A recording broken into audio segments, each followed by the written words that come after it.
We're gonna get a quick meeting, maybe.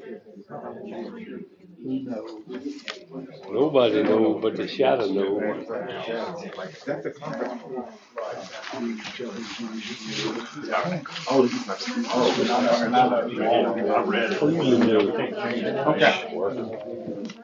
Oh, drive the bus. Yeah. I thought you were gonna lose that job. I thought they were gonna. Well, they did. Yeah. They did. They ended the contract, but I went to work for Region themselves. Oh, It says we can change it today. Oh, okay. All right. So we'll just leave it as is.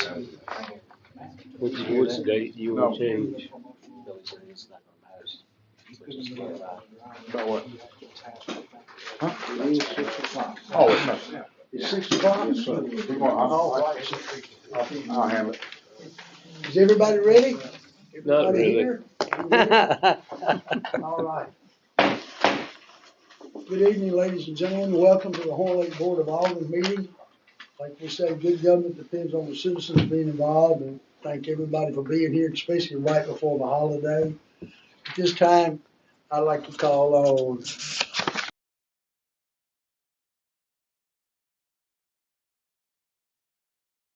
City, and thank you for the leaders, and thank you for everybody that works with us.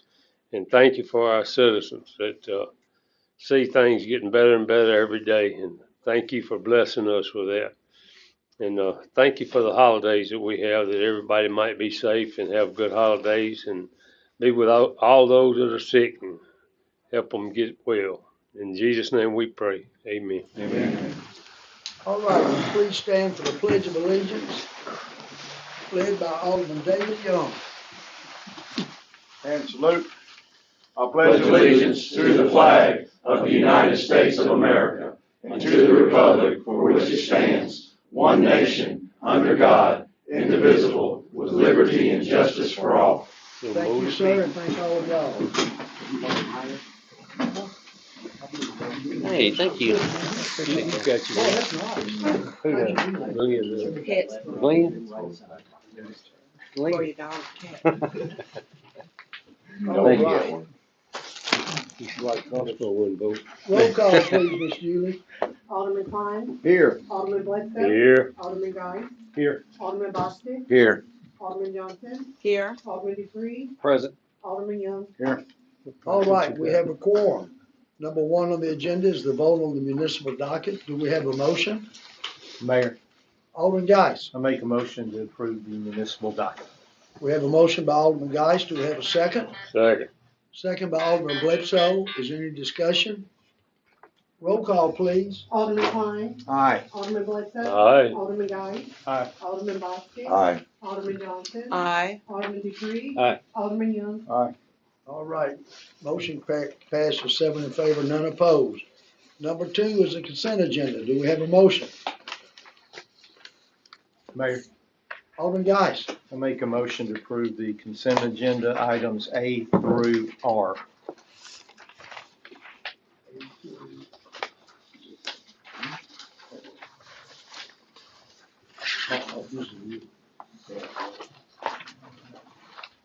We have a motion by Alderman Geis. Do we have a second?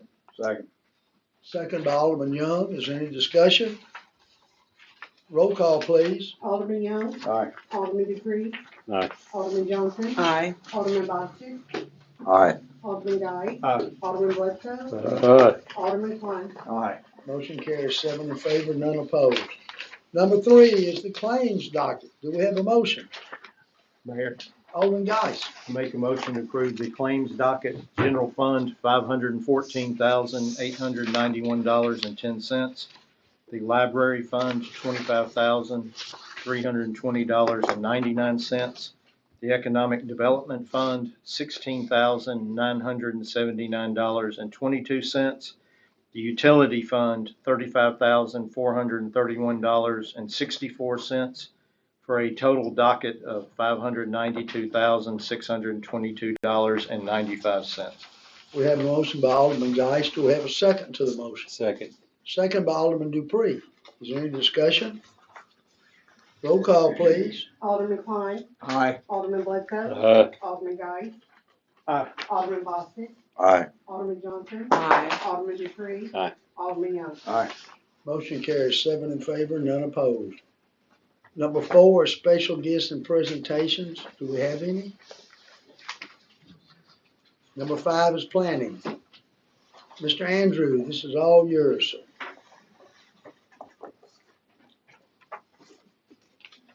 All right, so the first case we have tonight, we have two cases tonight. The first case is case number 2023-21, subdivision final plat, and that's a request for a 51 lot subdivision, known as Ravenwood Section F for single-family residential development located north of Nell Road West within the address block of 4,000 to 4,500 within the city of Horn Lake by Nail at Horn Lake LLC, by Dustin Hamilton, developer and owner, and Nick Croonan with Civil Link Engineering for land zoned as PUD consisting of approximately 16.65 acres. And this right here is the land in question for tonight. Just what's within this box here, north of Nail Road. Next slide, please. And so just a general overview, it's PUD, it's 51 lots. There's nothing within the 500-year floodplain or 100-year floodplain or the floodway. And then there's 2 access points from the subdivision currently built that's going to be going through that and then to Nail Road. Water is going to be by Walls Water Association. The sewer is going to be provided by City of Horn Lake, and the right-of-way through the entire subdivision is 50 feet. And so this is the plat for all the lots. Yeah, you can go to the next slide. And then if anyone wants to see the plat again, we can go back to that. And the reason this is up tonight is because some of y'all might remember that this case has been before y'all before, but there's going to be some minor amendments to it requested by the developer, which it's not going to mess up any progress that they've already made or are going to make. And so, for example, previously what was passed before was in 2021, there was originally 50 lots. Final subdivision approval for Ravenwood Section F was 50 lots presented and in accordance with PUD as amended, but conditioned upon a minimum house size of 1,500 square feet and capped cedar fencing along Nail Road and subject to the city engineer's review and approval of all infrastructure requirements, including stormwater drainage. And so they're coming back now wanting to do 51 lots with a brick fencing instead of the cedar fencing. And if you go over to that right now, a lot of that infrastructure for the brick fencing is already being constructed. And then also another thing that wasn't mentioned before was the sign. So that's going to be one of the things to talk about tonight. You can go to the next slide. And that's just the plat notes. The Planning Commission addressed one of the things that had to be corrected earlier, which was they had a 5-foot rear yard setback. And so we talked about that with the developer. They corrected that. They amended the plat already. So as far as that goes, the plat's good to go. Next slide, please. And you can keep going until the highlights. These are just all the ordinances that we had to follow. If there's any question about it, we can go back to it. And so, yeah, like I said, the easement of 5 feet was previously provided for the rear lot lines, but that's been corrected on the plat to 10 feet. And then for the front lot lines, the easement of 10 feet was provided, which is correct, and the easement of 5 feet on the rear lot lines is provided. Next slide, please.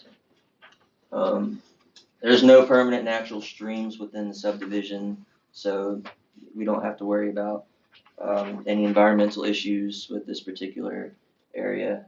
Next slide.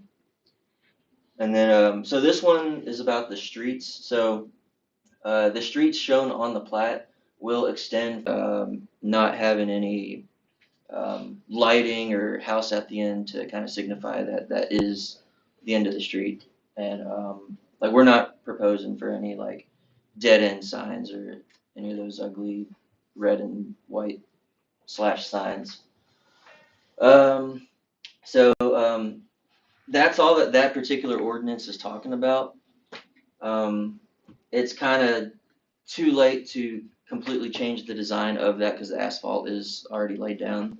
But maybe there could be something as far as like a discussion for safety and connectivity, such as a walking path or brick wall, bollards, signage, lighting. It's a bollard. Those are those concrete poles that stick up to prevent cars from going through somewhere. And then so the next one on here is the street names are fine. You can't have duplicate street names in the county. The topography is fine. Next slide, please. So this one here is saying that the right-of-way widths or locations just can't conflict with any transportation plan. This totally passes that. The plat shows all right-of-ways measuring to be 50 feet, which is the required width in the ordinance, so it passes that.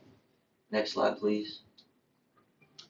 And then every intersection's at a right angle, it passes that. The corner radii at the intersections surpasses 20 feet, as shown on the curve table, which it's provided on the plat, so that passes that.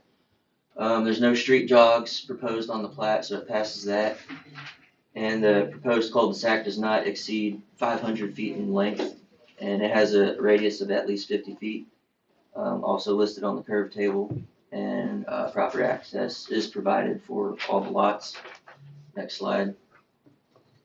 And then so it brings us to this one, the sidewalks. So sidewalks should ideally be constructed along both sides of Andon Circle and McSwain Drive.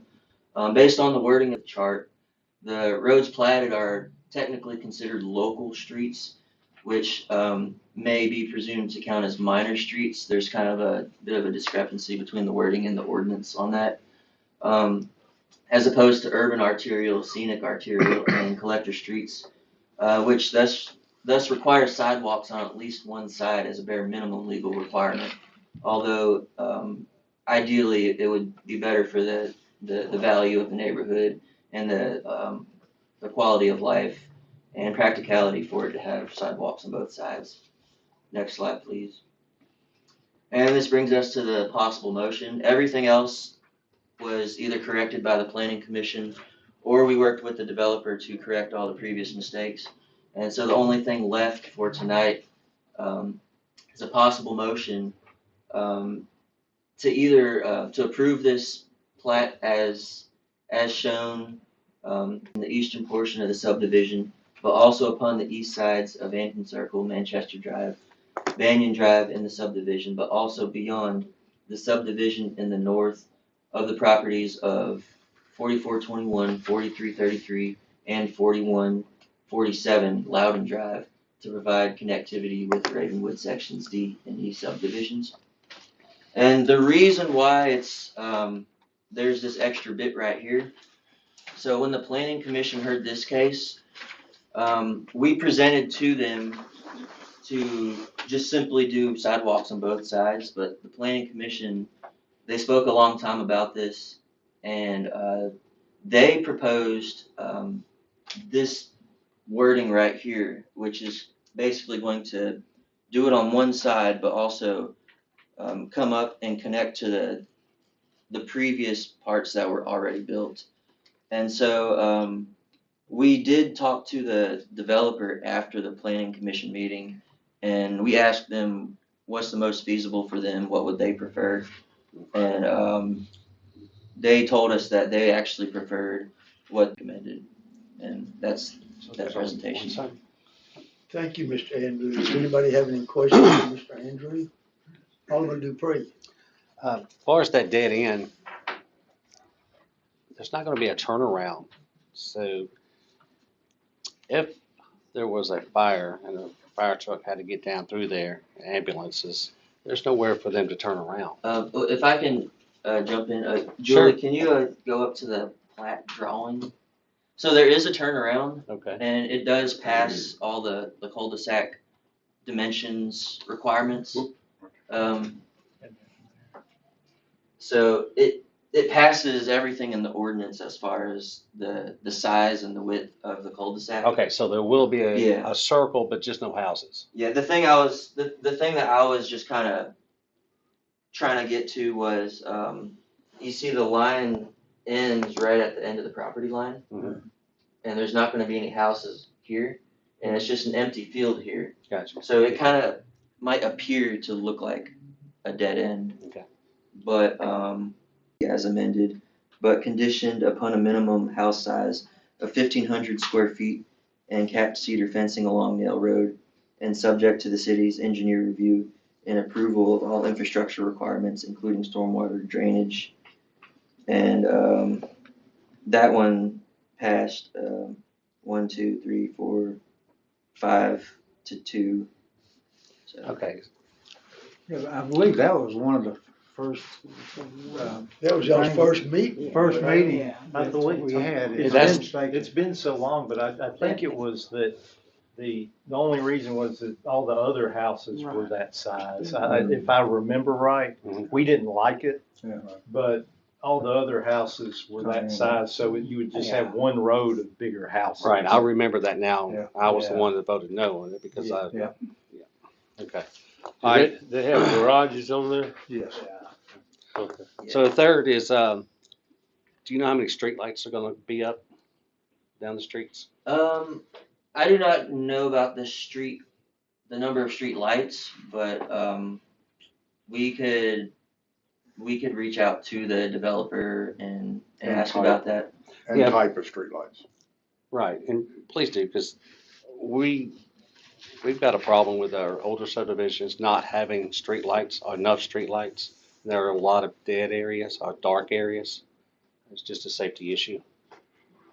And I'm glad or they went back and changed that 5-foot easement, because I remember we talked about the 10-foot, and we agreed to 10-foot. So I'm glad that was corrected. That's all I have. So I'm very pleased to see that the guy went back and he's putting in a brick fence. Oh, That's something yes. I think is a trender for us. We need to go that route, especially on our main roads, where the houses back up to the main road. The wooden fence looks great at first, then it starts. Yeah. Boards popping out and warping. Yeah, I agree with that. Alderman Young. Down there on the end, on the east side, where that curve stops and there's no houses, on the end of there, if I remember correctly, is allowable for a gas station. It's very possible. I believe we've already looked at that, I believe. Is there something we can do to make sure that road is not ever extended into that gas station? Because that's going to offer Yeah. an exit for knuckleheads. Is there something we can do on that, Mr. Billy, so that can never be opened up, or that can be closed, or has to remain closed, or? Well, it's gonna be city/public right of way, so the city it'll be under the city's jurisdiction, forever. So, this, Well, I as long know, as the but, city doesn't extend it. yeah, but what I'm saying is if there's something, because I mean, if the engineer, well, I guess they're going to come back for us anyway, though, aren't they? Whenever they put a gas station over, they're going to come back for a final plat, right? No, that has already been platted, I think. Well, that even leads me to the seriousness of this question. That we need to put something in there that it cannot be extended to an opening into that gas station. I'm fine putting that condition on your approval tonight. Okay. Maybe I just wanna make sure maybe we was wanna okay run to it do that. Past the applicant who's here, just to be sure there's no objection on their part before we do that. I'm like the alderman. I agree. He said, if I lived in there, I would not want to hook to the No. gas station. You'd end up, That's right. you'd end up with a drag strip right down through there. Just a minute. Alderman Bledsoe. They could plant trees or something right there. There's enough room to plant trees right there. That way they can't come through there. We can get some of those, what are those things called out in California? Big oaks. Red oak. Well, there will be, and I saw Andrew you. may correct me if I'm wrong, but there will be a buffer requirement on the commercial lot, for some plantings like that abuts up to those residential lots. Yeah, okay. And they'll take care of that in site plan. Yeah, well, that would help the people that's sitting there. They won't be having to look at a gas station. And I may be wrong, but, putting up whatever you need as a Whatever buffer, barrier or Yeah. whatever, okay. because you're not left with any room to do anything right now. The asphalt's already laid, the property line's already there, Right. but when this gets developed, I believe that would be the time to put in the trees, put in the, whatever needs to be put in. Alderman Bledsoe. Was the asphalt supposed to be, a given tonight, or have we've already approved the asphalt? Yeah, this was already, It's already down. from what I've seen, it was passed a couple years ago. Yeah, it's already down. Okay, I was just making sure they didn't go in there and lay asphalt and we ain't had a chance to say no or yeah or whatever. I might want a gravel road. Most of this has already been passed, and it was just a few details to straighten out tonight. Mr. Andrew, you're talking about, did I understand you to say there's a little dead spot down there where they're gonna put those, whatever you call them, bollards? Oh, no, that was just a hypo. Okay. Correct. I just didn't want a dead zone. I wanted to know who take care of it. We had that in another situation. Yes. Alderman Young. Was this the east end all the way to the end? Is that where the fire hydrant is? Oh, I was talking about right here. That's a fire hydrant. Yes, sir. That will help. That's what I was doing. Like, that's 381 feet. And the other end, is there a fire hydrant? Where's the fire hydrant at the other end down there? I don't recall. I'd have to go back and look through pictures. I'd have to go back and look through the pictures. I think someone is here from Civil Link. We might wanna ask him. That's fine. But you wanna, Where's Yes, that, sir. is there a fire hydrant at the other end? Yes, and there's one Where in the middle it turns and goes back into Ravenwood? Yes, and there's one in the middle as well. And also too, the talk about that if the gas station were to show up there and have connectivity to the code, currently the way it's platted right now, there is a gap between the property line and the public right of way, which would never allow that connection because those homeowners own that gap. Okay. So basically that the plat itself would lock it in to people not have access to that public right of way without permission to the people that live there, which wouldn't. That's- We never say never in this business, I promise you. People change every day.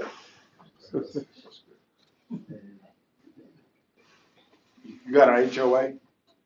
I believe this was the one that was approved without an HOA. I just want to see if you remembered that, damn it. That was the big debate. Yeah, we That went was a- round that and was a round huge- about that one. sir, would you mind giving your name and address to Miss Julie for the minutes, please? Little small house condos. They ain't even started those. All right, before we go further, Alderman Bledsoe. Hey, Chief, how far do you have to go before the fire plugs? 300 feet. Every 300 feet, okay, I just make sure. Mr. Andrew, I don't know where these streets are. They were talking about changing the sidewalks. Okay, yes, sir, we can, Well, actually requesting the developer, because it's already been approved as it is. There is one question I need to ask on. Those sidewalks are ADA accessible, correctly? Yes. That's our law. Right. I'm just making sure that I want that in the record, that it And of is. course, they will be built to the time of the homes. Of course, yeah, but I just want to make sure that we Yeah, understood. ain't that long now? I don't know where Ain't that those long? streets Have to are. make You're them talking about 80. changing them around. That's what I thought. But it was already approved. Right. We're just asking, would they consider changes? Mr. Campbell? Well, it has been approved, Mayor, and I went back and painfully listened to the hour and 20-minute discussion y'all had on July 20th on this.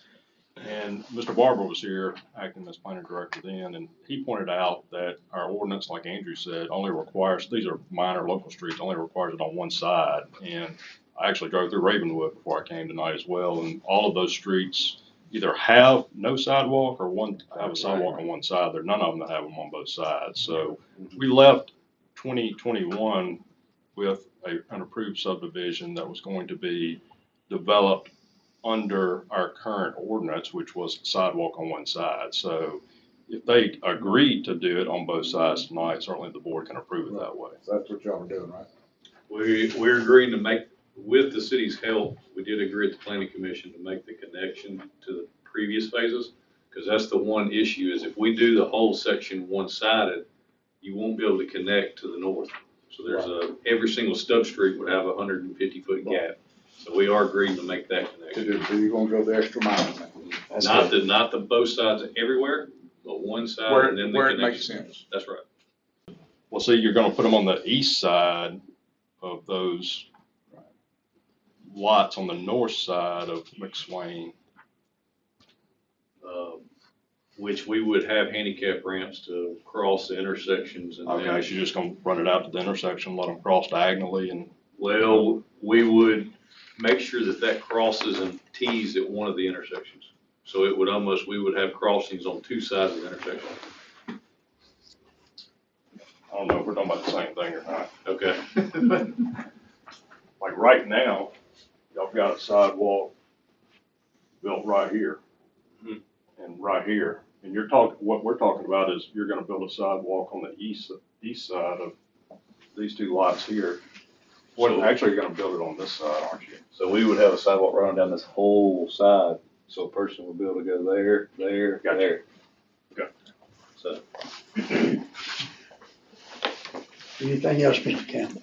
Good. Mr. Alderman Bledsoe? One thing about that, sidewalks in lieu of and all that kind of stuff, back when they was doing Ravenwood, they were supposed to put sidewalks, one sidewalk all the way down, but they were supposed to pay money, the Chambers were supposed to pay money instead of putting sidewalks, but we never found the money, so they got away with that.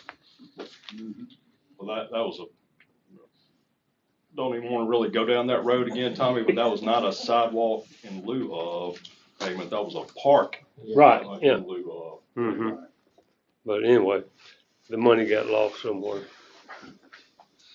That's part of Somebody's the pocket. over hour. Yeah, meeting. That was that hour and 20-minute Yeah, the conversation. sidewalk part is a different part of the ordinance that says that. I don't recall that being, ordered before, but, You weren't even here then, were You wasn't even here then. no, but I read through the minutes and, I thought it was like sidewalks and. You know, we had some conversations about it, I promise you. This section though is still subject to the $250 per lot fee That's right.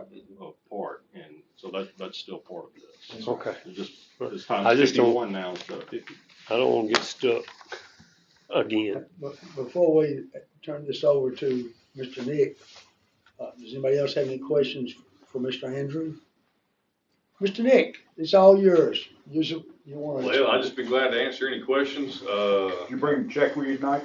If not, it will be with the plat. With the plat recorded. Anybody have any questions for Mr. Nick? Did you have anything you wanted to explain, or maybe you didn't agree with, been proposed by the planning department? No, I think everything's good. I do think on the cove, I think no connectivity to the commercial is a good thing. The gap that's there will be good.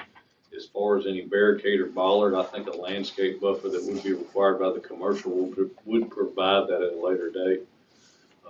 So, you know, I almost see that as nothing necessary at this moment. And the natural course of review, the city would handle that in the future. Anybody have any questions for Mr. Nick? The gentleman with you, is he, Nobody's, he's here for the next application, I believe. you're for the next case? yes, sir. Oh, okay. All right. Well, if nobody has any questions for Mr. Nick. Thank you, Mr. Nick. Happy Thank you. Thanksgiving to you. Do we have a motion? Mayor, I got a question All on right, the Alderman motion. Dodge. The motion he showed was pretty much about the sidewalks, but there was also a request on the fencing and something else, I thought.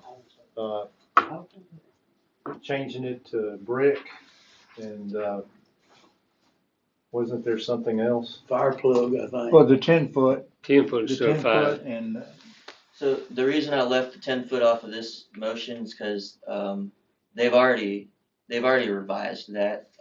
It's already on the plat, the resubmission of the plat. Oh, I remember 51 lots instead of 52. 50. So I was gonna ask, do those all need to be in that motion? Yes, sir.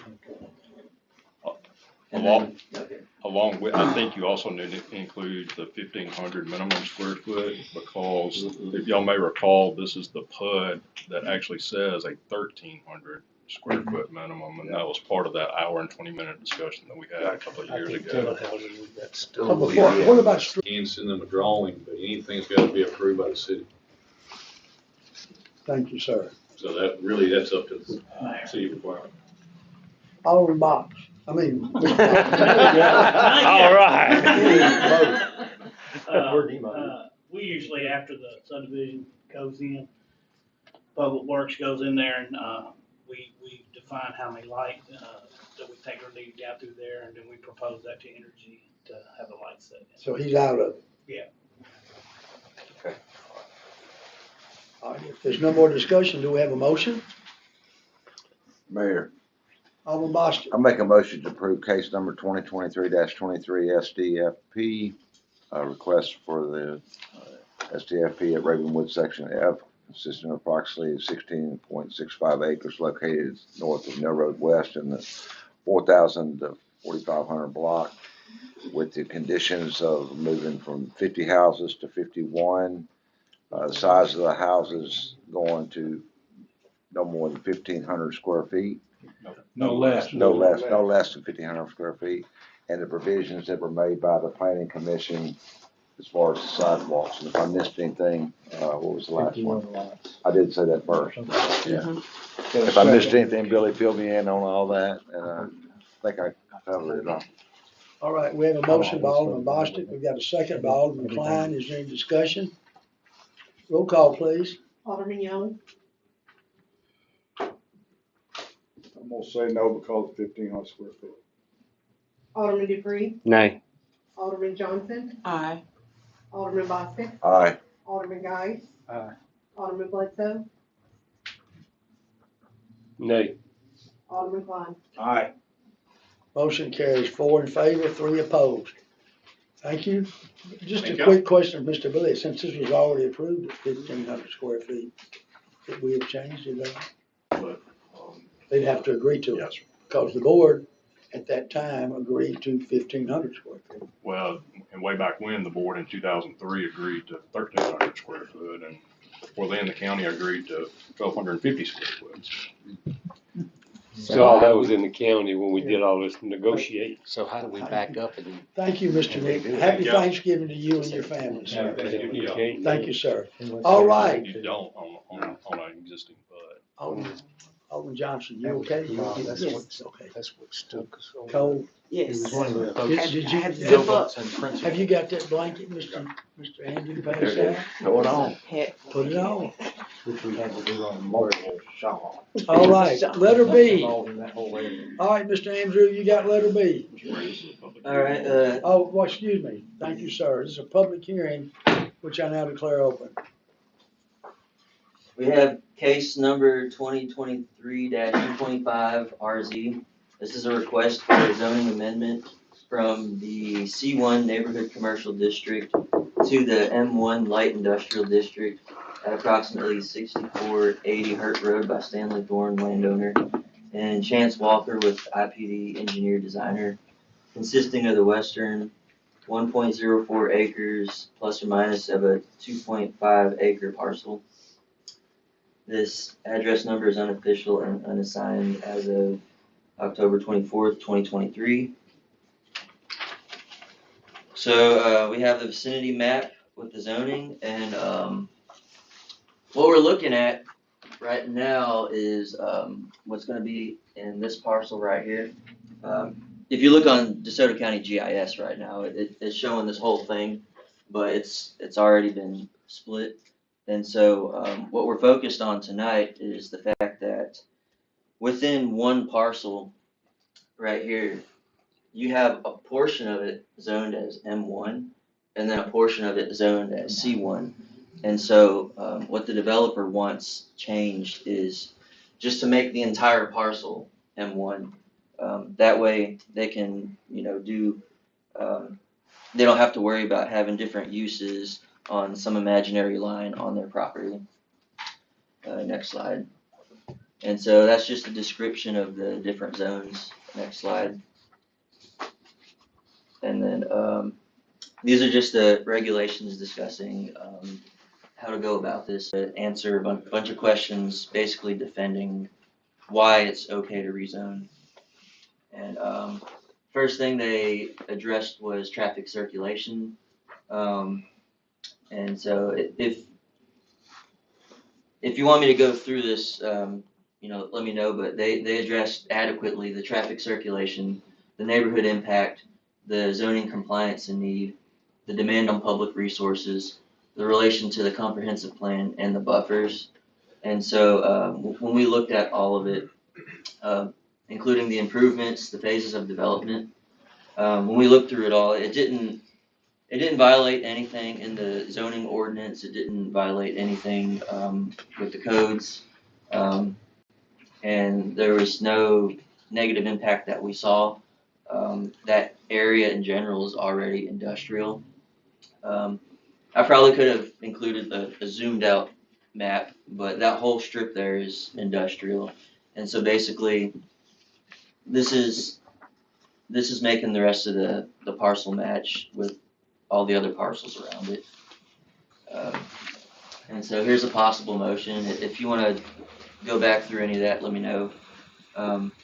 After review case number 2023-21, subdivision final plat, a request for a zoning amendment from the C1 neighborhood commercial district to the M1 light industrial district at approximately 6480 Hurt Road by Stanley Thorne, landowner, and Chance Walker with IPD engineer designer, consisting of the western 1.04 acres of a 2.5 acre parcel. The Board of Aldermen approves the request to rezone the land within the said parcel zoned as C1 to M1.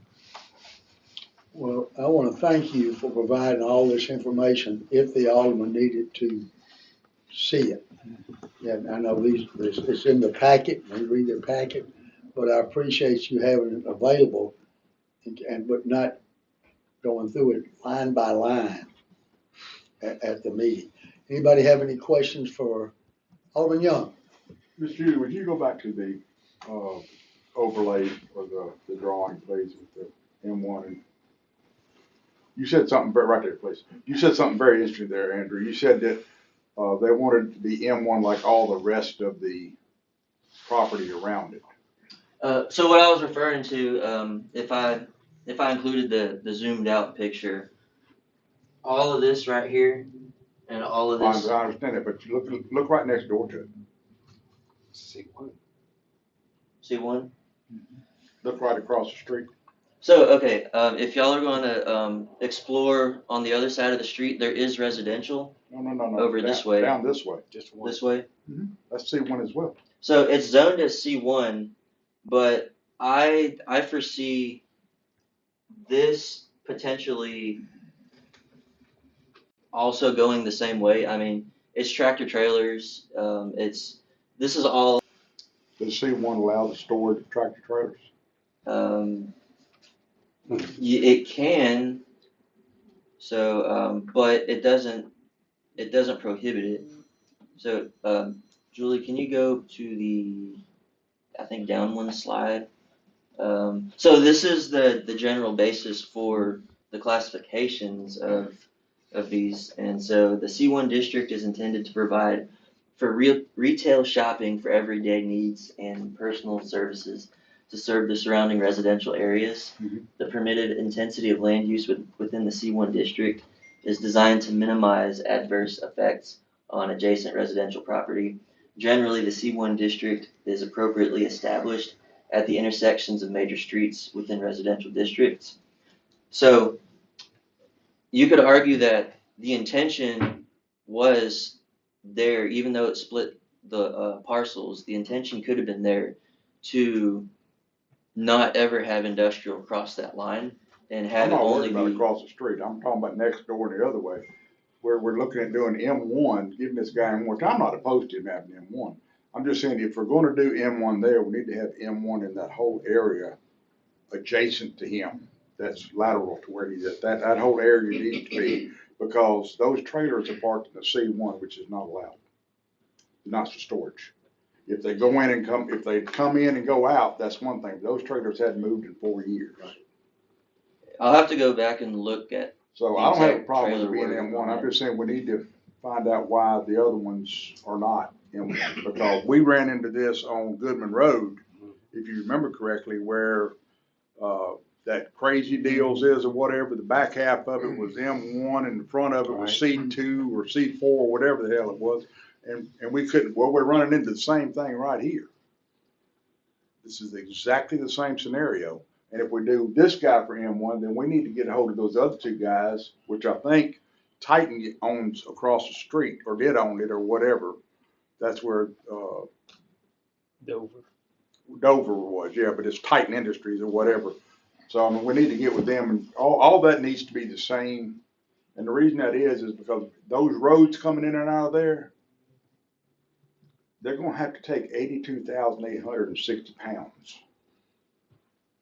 And we'll be able to get a grant better if it's all zoned the same at a later date than it is. I mean, I don't have a problem with being M1. I'm just saying we gotta get our ducks in a row for tomorrow. I totally understand.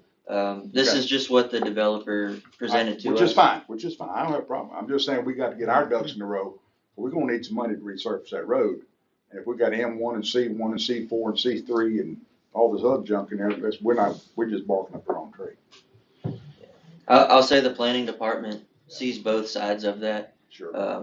To us, we understand why the developer wants Sure. I have no problem. their property being one zone, but we also completely understand why the city in the past zoned Sure. C1 as a giant strip next to the street and then M1. And if you look at the broader scheme of it, it was absolutely a way to buffer the residential on the other side. So see, now you got C3 behind this guy over here. So I mean, it's like a jigsaw puzzle that needs to be straightened out. So that's right behind Walmart, that's C3. What's the name of that road right That road right there goes. back- This is Cole Road on the Okay, south. it goes back to JT Shannon. See you coming in. I don't really have anything else to add. I'll take any questions. Yeah, the owner, just wanted it to be in one instead of split zoned on one lot. Makes sense. We previously designed, two, he does these little mini warehouses, and they're, built two of them right next door. So, in order for that use, it's gotta be in one lot, so that's. Before we go any further, it's my fault. Would you please write down your name and address and give it to Ms. Judy before we get through? You don't have to walk right now. Anybody have any questions for Mr. Chance? All right, we have a motion? Mr. Mayor. Oh, Mr. Campbell. I don't see Mr. Miller here, but just in case anybody else in the audience has any. Okay. Anybody, thank you for reminding me. Anybody else have any comments? This is a public hearing. There'll be no more further comments. Public hearing is closed. We have a motion, please. Thank Mayor. you, sir. Alderman Austin. I make a motion to approve case number 2023-25RZ, the request of rezoning of 6480 Hurt Road, consisting of the western 1.04 acres plus or minus a 2.5 acre parcel from C1 to M1. So, We have a motion by Alderman Bostwick. We have a second by Alderman Bledsoe. Is there any discussion? Roll call, please. Alderman Klein. Aye. Alderman Bledsoe. Aye. Alderman Guy. Aye. Alderman Young. Aye. Motion carries 7 in favor, none opposed. All right, moving on down. New business. Resolution for cleaning private property. That's a public hearing, which I now declare open. There's some properties listed here that have not been maintained. The city, if this passes, will have the authority to go in there and clean them, and the homeowner will be billed for the services. Is there anyone here to make a comment, yay or nay, on any of these properties? Anyone? All right, public hearing is now closed. Do we have a motion, please? Mayor, Alderman Bostic. make a motion to approve the resolution for cleaning private property of the addresses listed on the screen. Second. We have a motion by Alderman Bostic, a second by Alderman Dupree. Is that Yes, sir. Alderman Dupree? Is there any discussion? Roll call, please. Alderman Young. Aye. Alderman Dupree. And possible amendment to the same in the city code. Mr. Robinson, is this you? It is not. Who is this? Alderman Young? Thank you, sir. Yes, sir. 4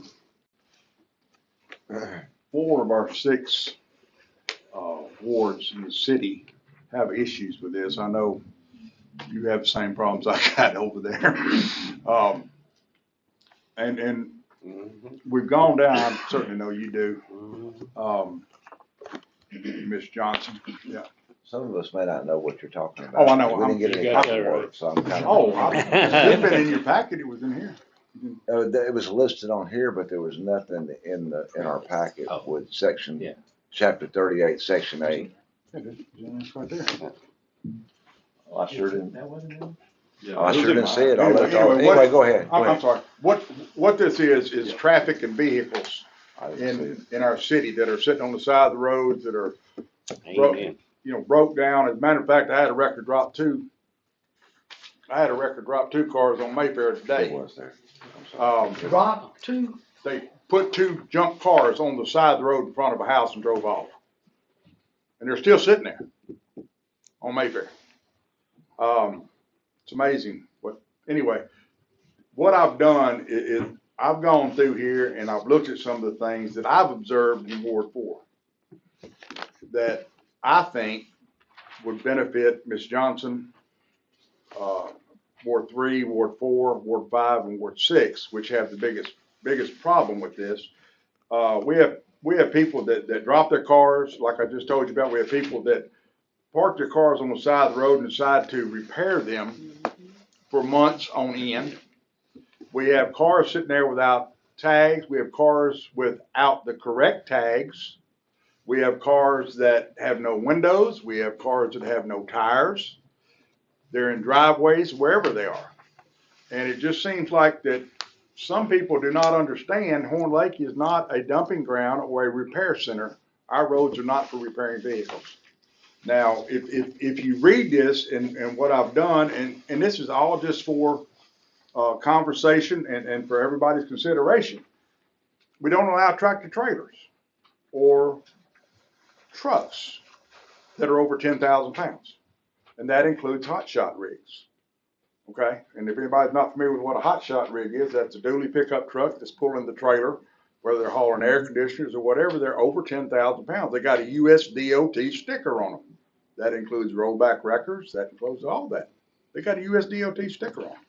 So the only reason they need to be in there is just like it's in our current ordinance for delivery, pickup or delivery, moving vans. Or wreckers picking up somebody's car in the driveway or dropping off their car in the drive, something like that. That's not going to be considered a storage facility. If you ride through Ward 4 and Ward 3 and Ward 6 and Ward 5, you'll see a lot of storage facilities. And I just went completely off that page.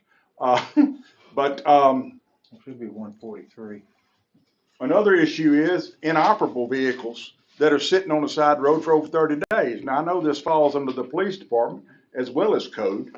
You're going to have some sort of determination, and you're going to have to watch it. You're going to have to write some kind of notes as to a blue Chevy Tahoe, with a dented rear, whatever you got to do. And they must have the same valid license. There are cars in Ward 4 right now that I've seen them change the license plates on. They change them, or they go get a drive-out tag. Well, we all know what that does. I mean, I got a house on Mayfair right now that a black Dodge 4-door pickup truck has been coming in and out of there for 3.5 years on a cotton picking drive-out tag. Why we can't do something about it is beyond me.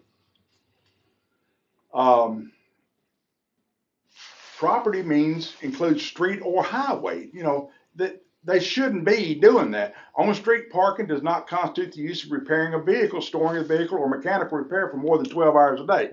Now, I'm gonna sit there and tell you that if I change my oil in my car or my pickup truck, or I need to put brakes on it, I can do that in a Saturday. Anybody in town that's got a half a mechanical mind can do that in about a 12-hour period. The problem is they put them on blocks, they put them on jacks, and it sits there. I've got a car sitting in the driveway right now. It's been sitting there for 6, 8 months. It's been sitting there so long, the brake calipers are rusted. No tires, just sitting there on jacks. I just think we need to put something in there.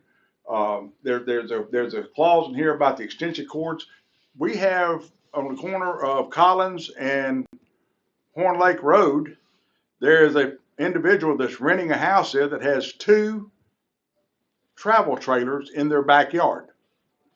And nobody's going to convince me that they're doing anything other than renting them out to people because they got lights in there. They got extension cords running to them. That's not something y'all would want to go into. Off-street parking, there again, you can't repair a vehicle. 12 hours. I mean, yeah, it's going to take us some due diligence through code and through the law enforcement. It's going to take some due diligence. But if we're ever going to clean up our city, and I'm not saying we need to be like Horn Lake, or we don't need to be Germantown, but by golly, we need to clean up what we got. We need to clean it up. And this is just one step in several. And there are also people, I mean, if you read our current ordinance right now, it says that car covers are not allowed. If you have cars that you're working on, they must be in your carport or in your garage, not in the driveway under a car cover. We need to follow our own laws. Wait a minute while you're on 38.5. Go. Thank you. Right there at the top of the page, it says, it shall be unlawful to store or keep any junk vehicle on any property within the city unless the vehicle or any part thereof is completely enclosed within a building in a lawful manner where it is not visible from the street or other public and that this would reinforce our code. Absolutely, absolutely. Not only that, but the same thing if they're driving down the highway and they see on 2-lane, hint, car sitting under the carport that's been sitting there that says must be operable. It doesn't say it has to have just a tag. Vehicles must also be operable. They won't start and they won't run. And if they haven't been moved in 30 days, they just need to call 1-800-DAVENPORT to find out where in the heck the car is. And it says here that it can't be visible from the street or other public and private. That's exactly right. That's exactly right. And a car cover does not constitute that because car covers get tore up, they get ripped or whatever. So, it's just something, I mean, it may be a little stricter than some of the other individuals that'll make this law, it may be more strict than what y'all really want to see, and that's fine, but we got to start somewhere. We got to start somewhere. We've got to get our city cleaned up. The houses inside of our city are finally starting to get repaired. If y'all have ridden around and looked, they're starting to get roofs on them. They're starting. The ripple has woke folks up. This will wake folks up as well, because I'm tired of hearing, well, I rent, it don't apply to me. Well, guess what? It will. It's going to apply to you now. Alderman Dupree. There are 16 vehicles in Ward 6 that are on the side of the road. Without what? That are on the side of the road that's been there for years. Somerset, right over here in Somerset. I can't tell you how many years these vehicles have been sitting there. I can give you the description of them and the tag number. When I drove the school bus, it was so hard to get down through there. So I'm in agreement with this, and I think something needs to be done. As of right now, it says operable. So my question is, does code enforcement or law enforcement go knock on the door and say, hey, does that car run? How do you enforce this? I know it has to be done because it's a safety issue. Just for instance, I got a call today, this morning, talking about this. I've had no idea he was doing this. That vehicle on Choctaw that goes around a curve. It was dropped 2 months ago.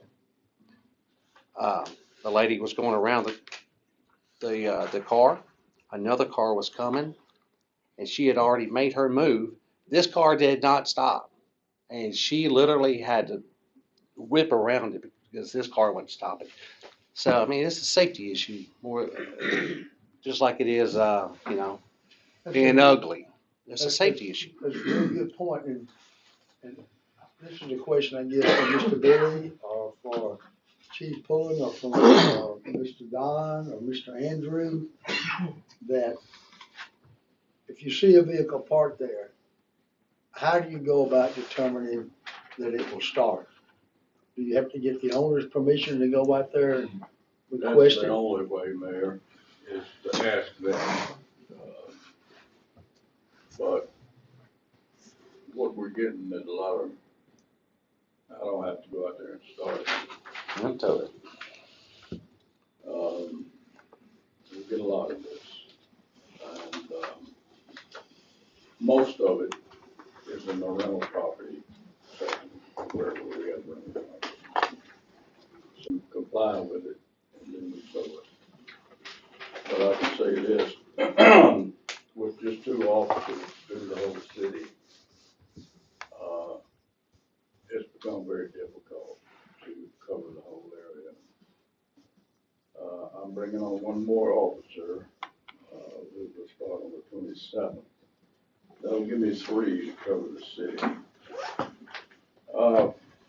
Yes, I know exactly what, Alderman Young is talking about. It's an issue that does need to be addressed.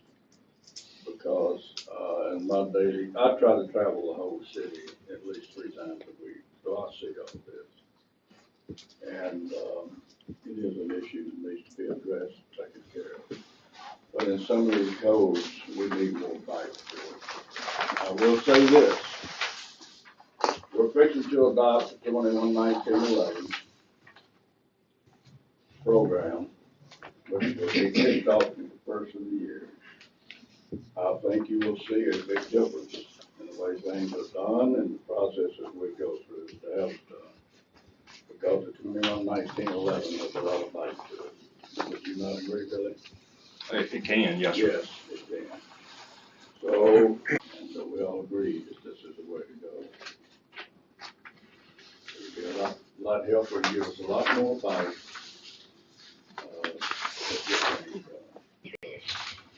Just bear with us. And, you will see some improvements. Well, we're all looking forward to that. I appreciate you. All right, let me just ask something here.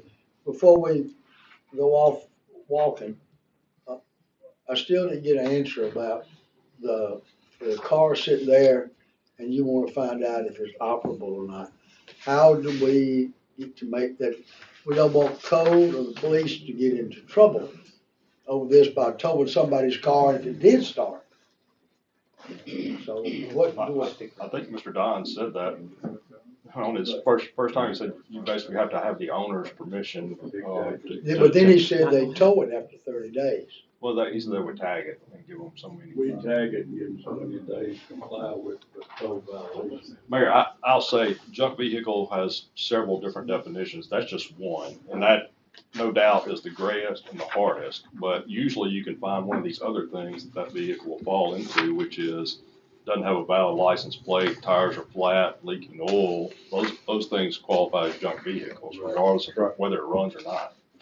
I just don't wanna see our people get in trouble or get the city in trouble by towing something that, so he can tag it. And if they don't bother to give him an answer, do you assume? No, sir. We'll have to discuss that further. I wouldn't necessarily approve of that procedure either. Thank you, sir. Alderman Bledsoe. Other thing, a lot of that stuff we already have on the books. It's supposed to be on the bricks and all. It's been on here for a long time. But when you only have 2 code people, it's kind of hard to get there. The other pet peeve I got You go down 2 lane, you see people parking in yards. Mhm. All, especially the 63 and 6500 block. Maybe I knows it just does. know all you gotta do is look at the yard and you see tracks right there. It's mud where they're going in and out, and that's my pet peeve. In agriculture, you can do that. Cause we run in that fellow yonder's got all them cars parked there. Down there on Ridge Top. But anyway, we need about 4 more code guys. Yeah. Oh, Mr. Don will want them, Yeah. Give them to me. Alderman Dupree. I want to go back to the manpower time. If we could just get the most dangerous ones right now, like on Choctaw going in that curve. I don't know of any other ones that are that dangerous in my area. I know there's 2. That white car's been there for years. Right. They went out and aired the tires up, Right. got a tag on it, but the car's been sitting there for years. But it's not in a danger area. But the one that goes around that curve, that's a danger. Yes, it is. So maybe if we can just, get the dangerous ones first. Right. All right, Mr. Billy, if the board wanted to change and follow these recommendations, walk me through what we have to do legally. Will we have to have public hearings? Will we have to post legal notices? Not for the things that Alderman Young has gone over. They're in the, I think the traffic and vehicle section of the ordinance. They're not in the zoning ordinance, so it wouldn't require a notice of public hearing. All right. Did you have a question, Alderman? I did. How many code enforcement officers do you feel like you need? A minimum of 4. Second question. Chief, Pullen, is code enforcement, can they call in on their radios and run a tag? Sure. We do it every day. That's good. I didn't know the answer to that question. You don't know what you don't know. Okay, so that's good. That'll cut down, if they see something, then they can call in and run a tag, see if that tag's actually registered to that vehicle. Right. That's gonna tell you a lot about it. Yes. Second thing is gonna tell you a lot, Mayor, is when they put that little orange, the police department of code puts that orange, you go by there in 24 hours and they scraped it off, that's gonna tell me that car don't run because they don't remember that vehicle. So that's a pretty good indicator as well. So I just think we just want to tighten it up. And like I said, it may be tighter than some of the other older people are thinking maybe, but we gotta start somewhere. And I just think we need to give them, we're gonna expect them to do the job, we need to give them the ordinance from this table here to do that job. Well, before we go any further, are you gonna make a motion tonight? or- Yes, sir. Okay, Alderman Bledsoe. How many applications you got now? I've got about 12, and out of those 12, there's only about 3 or 4. Y'all got to remember, it takes a special person to be a code officer. Yeah. It takes somebody, that, can understand it on it. But, the qualifications for code officer just start with communication. The ability to work on the computer. There's a whole category that they need to be. And we just wanna make sure that, remember, we put out on the road and run through the city with an upstanding citizen themselves and can handle situations sometimes when you knock on the door and you try to tell them this or that and they tell you to go straight to hell. So, and they get it every day. They really do. And, it takes a person that can handle a situation like that. And y'all do a great job. Absolutely. Now, the budget is only 4 people. And you got Mr. Don, you got Mr. Brandon, Miss Belinda, and you just hired Mr. Eddie tonight. Right.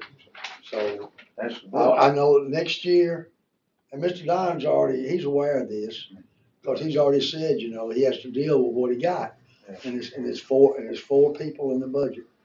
And hopefully by next year, have a list of money, give him another man or lady or 2. So we can have one for each Have ward. one. That's right. That's what I would love to have. If you'll give me a badge and my 1 bullet, I'll go out there. All right, Barney. No, you shoot yourself. All right, Alderman Boston. A couple of questions for for Don. And I think that we've all discussed this before, about 2 years ago, when we discussed about the rental ordinance. And it was made clear, and you made it clear, that if you're at a rental house and you know that's a rental house, one of the reasons for that ordinance was contact the landowner. Not to knock on the door unless it's minor. If it's something that's major like that, that's automatic drive over to Dancy Boulevard and talk to All-Star Management or DeSoto Management or NYMD Management or all these management companies. That's the reason why we put that ordinance in, to not deal with somebody that's going to be irate with you, just to contact that landlord and say, we've got this issue at this address and you own this property and you're going to be the one that's going to have to deal with this. Well, I'm glad you brought this up because this has been a big issue in the RPLA. It operates on a completely different type of operation as far as code enforcement. For 21-19-11, we give the property owner 2 weeks. They're sent a letter explaining. We give them 2 weeks to take care of it. Once the board adjudicates the resolution, the next day we can move in. But the RPLA, we have to send them a letter and give them 15 days to respond to the code violations. Once they do that, we give them 30 days to satisfy the code violation. If more time's needed, that's up to the building official to decide that. So you're looking at two completely different operations. And I'm glad you brought that up tonight. So you're telling me you do not contact the property owner right off the jump when you know it's a rental? We do in both situations, but with the rental properties, it's even more. We will, through the RPLA, we're not even supposed to talk to the renter.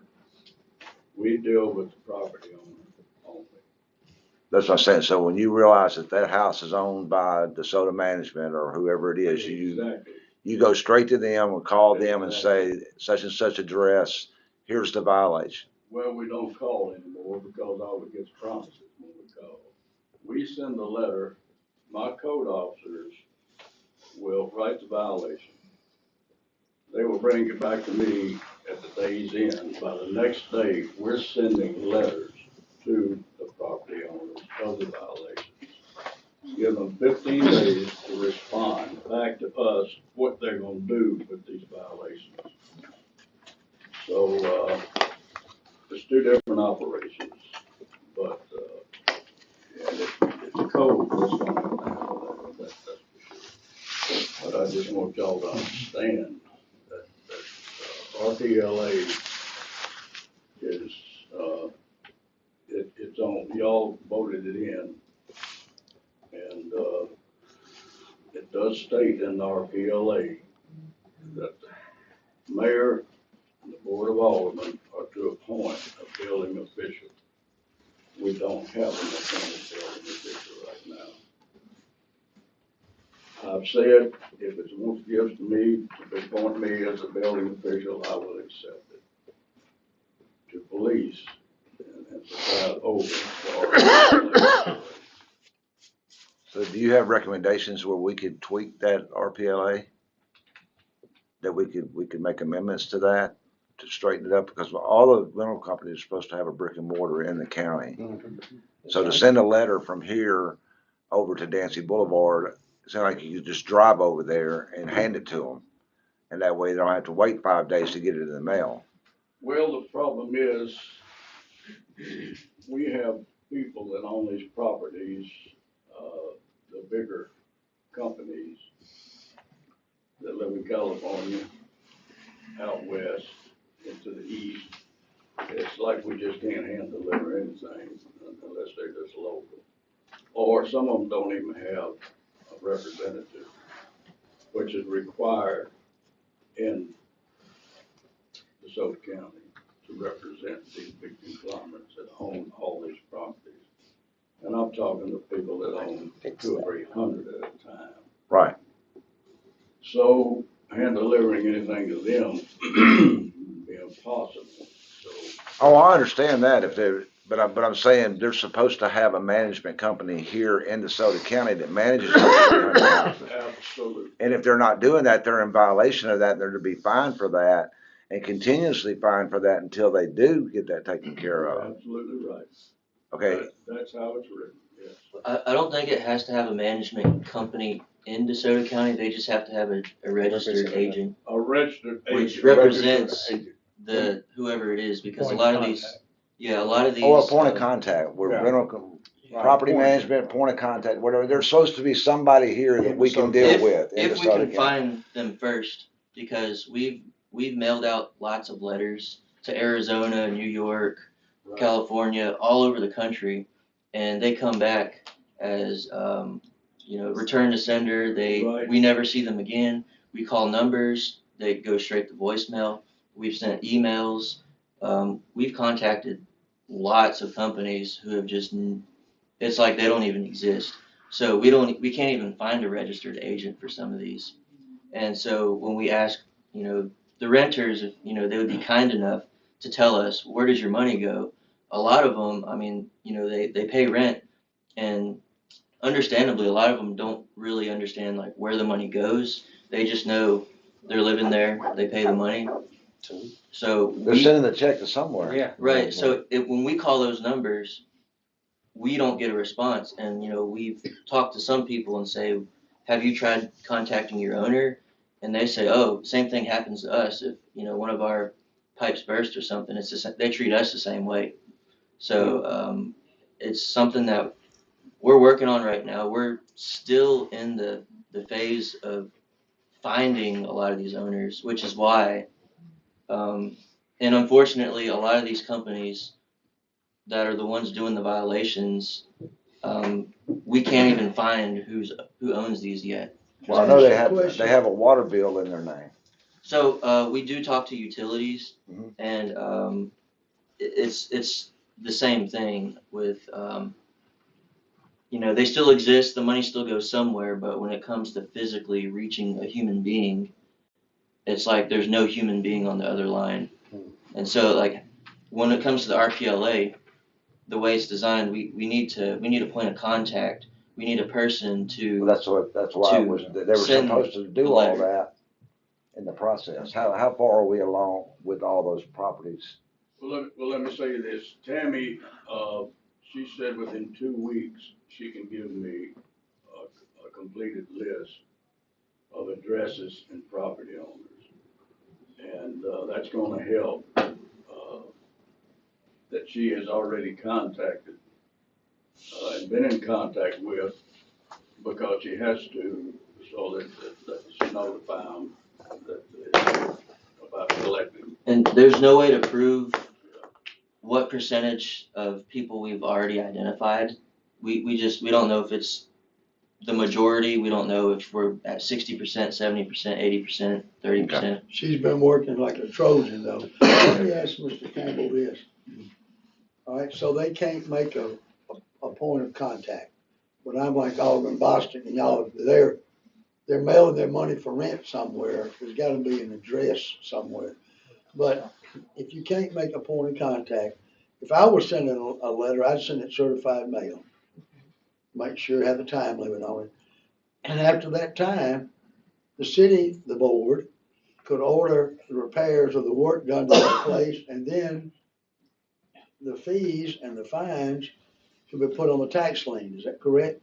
Mayor, that you said that generally, but under 21-1911, it has to be a menace to the public health.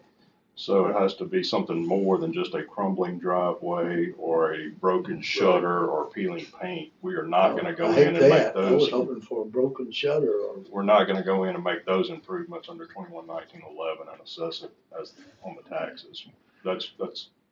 It has to be something bad there on the property Yes. that's a menace to the public health. Yeah, but I still think that, like Alderman Bostic said, the money's being mailed in and somebody's cashing the check.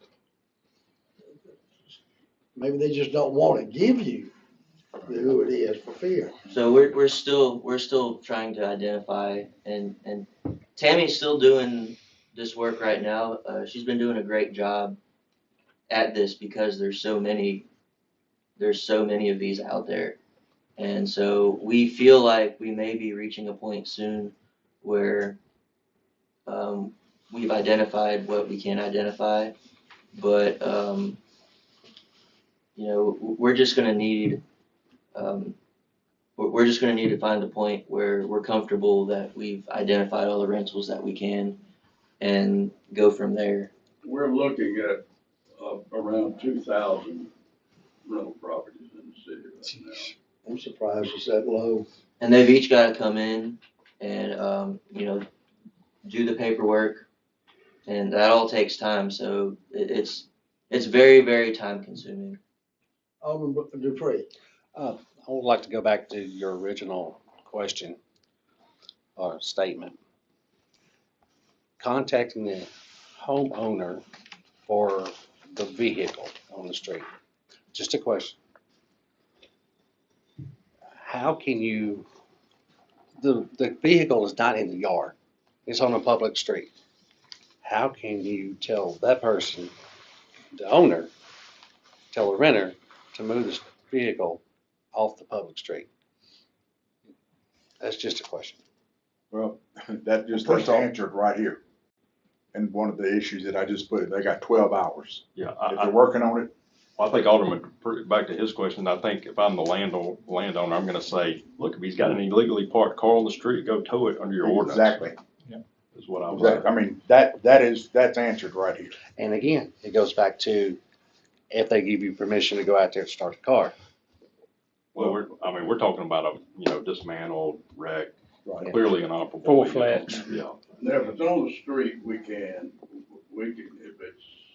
tow it. After we Yeah, we can do that. Okay. Written notices. Yeah, I just, Alderman Bledsoe. something being One, public. one way they gotta pay taxes on that house. And I guarantee you the government's got who owns that house and the phone number and everything else that you probably can get a hold of them. Well, we can get that to the GIS, we got that,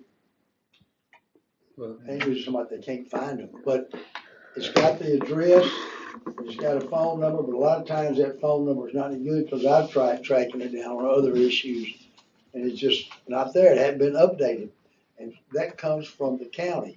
Of course, it takes them about a year to get everything. Now, before we go way off again, the first thing we had on here was about the changes that Alderman Young proposed. Did you want to make a motion tonight? Yes, sir. Go ahead, sir. I would like to go ahead, I'm sorry. I know you feel like I'm holding up progress sometimes, No, you're but not.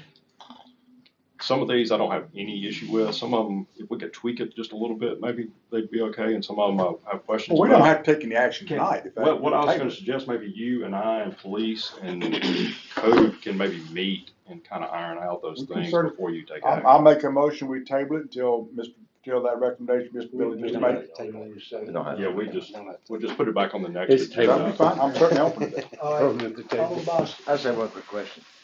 One of those things that you had written on there in one of our ordinance, majority of the houses that were built in Ward 3 don't have garage.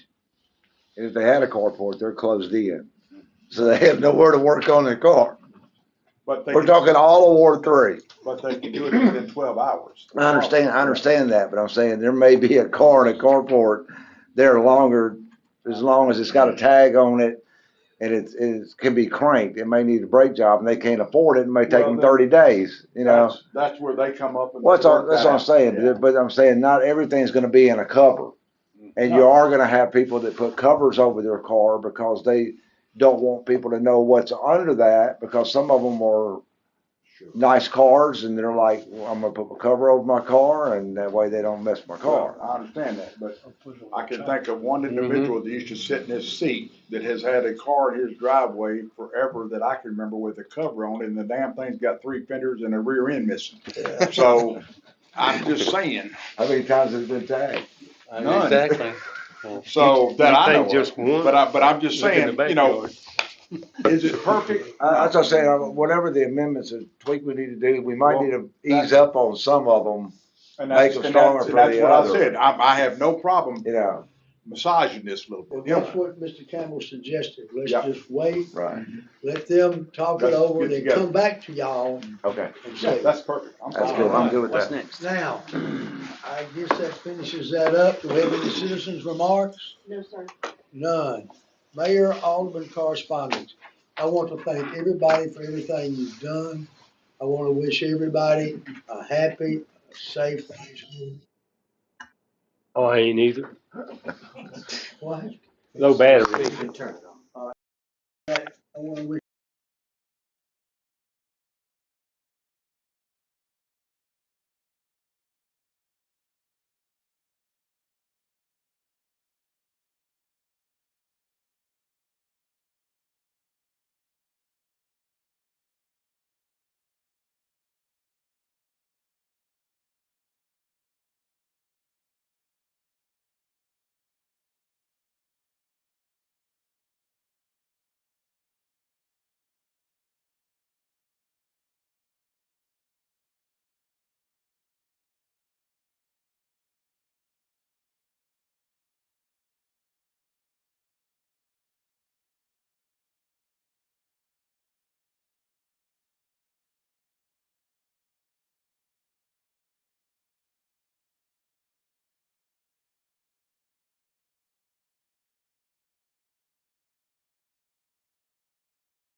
Horn Lake, Church Road, those east-west corridors, northwest corridors are ones on there now.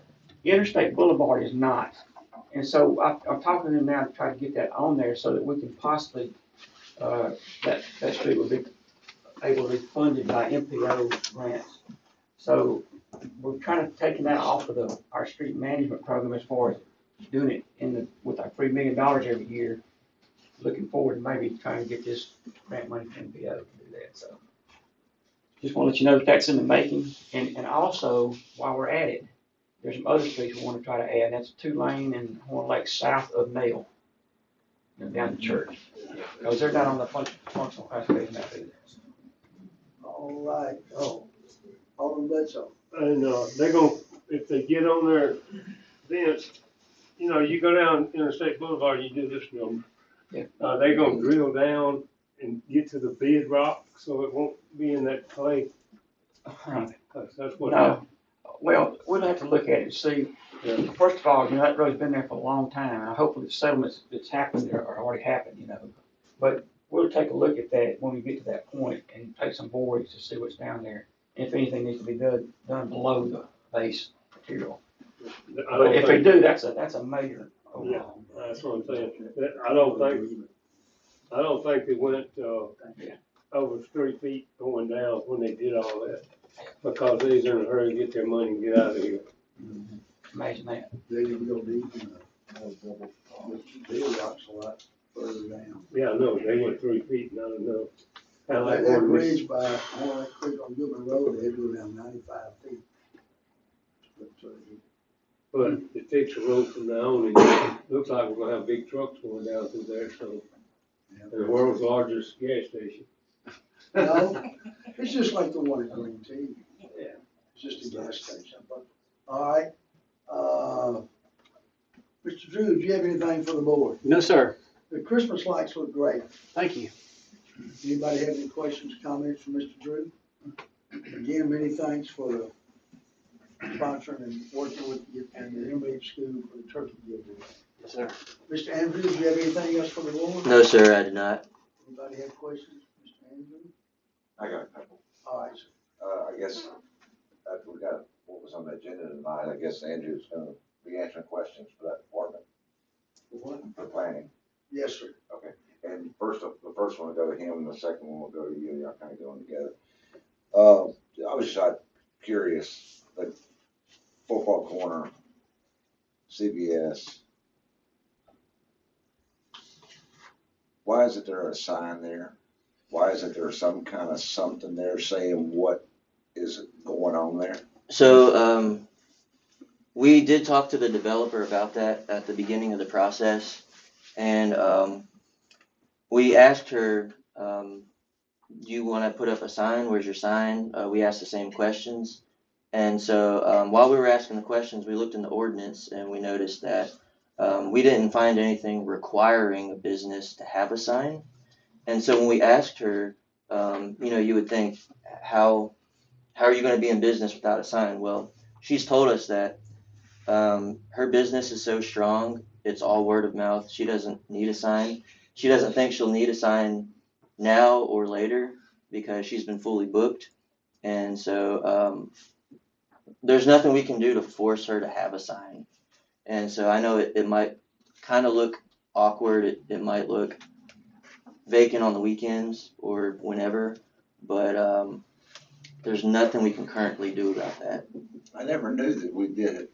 We do not allow a sign for us. So a business to come in and buy a lot and put a business there and not put no sign up. It's just one of those things we've never come I mean, across. we already had existing signs there, so we're looking at, bad enough as it is, we're looking at 2 big tall towers with nothing on it. And she did say that if once she makes, I don't know what her target goal is, but once she makes a certain amount of money, she said she'll probably put up a nice pretty sign. But as for now, she just said she wanted to open and be in operation. I've got a question on that. We may not have an ordinance saying you gotta have a sign, but we have one that says the sign you have has to be in repair and lit up if it's got lights and all that stuff, don't we? You know, I think we have something regulating if you have a sign, what it's supposed to be. You know, Alderman Boston said to deal with some that had the lights Yeah, out there. so- You know, a lot of- You know, if there's a sign on the business and there's signage on the outside of the building, it has to be functional, I believe. You know, I'm not the lawyer, but it can't just be empty or not lit up or not functional, I would think. Well, I'm like y'all, if I had a business, I'd want a sign. Why would we not have an ordinance saying that we needed a sign? Having little kids skipping a rope or something. Well, I think it's one of those things that nobody would have ever thought to mandate that, because Make the motion. Well, that's a comprehensive plan. Let's go on, so we can get home, people have to prepare. Okay, I was just curious about that. And the other thing, we've got 6 political signs still on that corner that has no sign on the business. Could you ask them to please get those signs up? And we have numerous other signs around the city that are still up, and it's been 2 weeks past the election, and it's just sad that it makes the town look bad. Now that we got signs in buildings and don't even know what's operating, now we got political signs too, We've so. only got 2 people to pick them up. Right. Well, Well, they picked them up on one corner, didn't get the 6 on the other, so. I probably should have done this under new business, but I need to ask them. Okay. I know, I'm hurried. We had a resignation tonight from a gentleman. And I would like to ask does the board and the mayor feel like we should appoint Andrew as our interim planning director until we can move forward? I'm glad you brought that up. I meant to bring it up, forgot about it. I'm assuming you're talking about making him the acting department head effective December the 1st. Yes, sir. It's okay. Yes, sir, I just want to, if we're gonna get too deep in this discussion, that's an executive session matter. Well, I agree, but I'm just saying, until we can come up with whatever we need to do, we need somebody where the buck stops in that department. And after tonight and the things that Mr. Andrew has done, I think he's definitely capable of that. Alderman Bledsoe. Can we ask him if he does it, will he do it? Aye. Alderman Young. Aye. Motion carries 7 in favor, none opposed.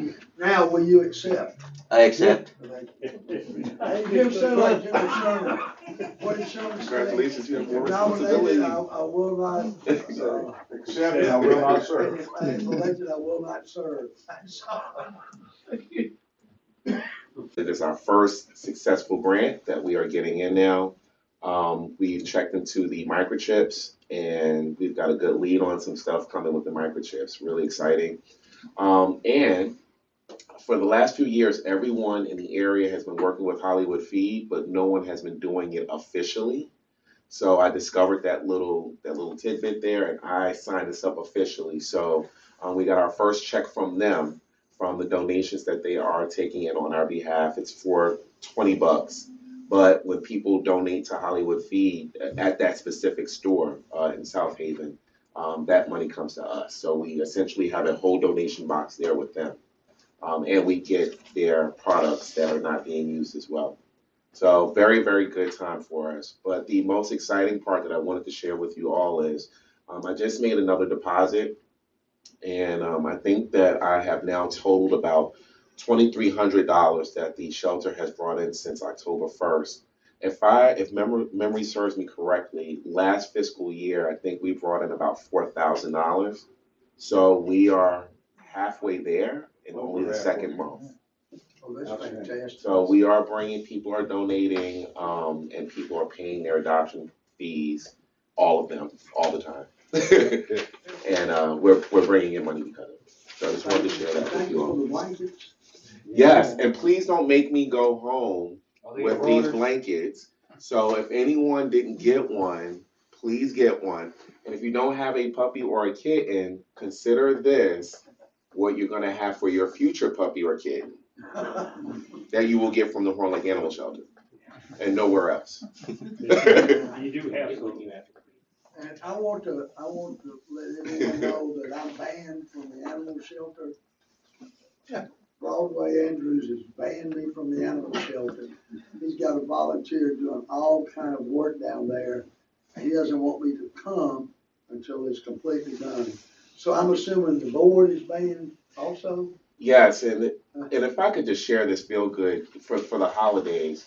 This was a customer of mine's from when I worked at the Humane Society, and she just felt like she was treated so well that she came to our shelter, and she has done what I've estimated to be between $1,500 and $2,000 worth of renovating in our lobby for free.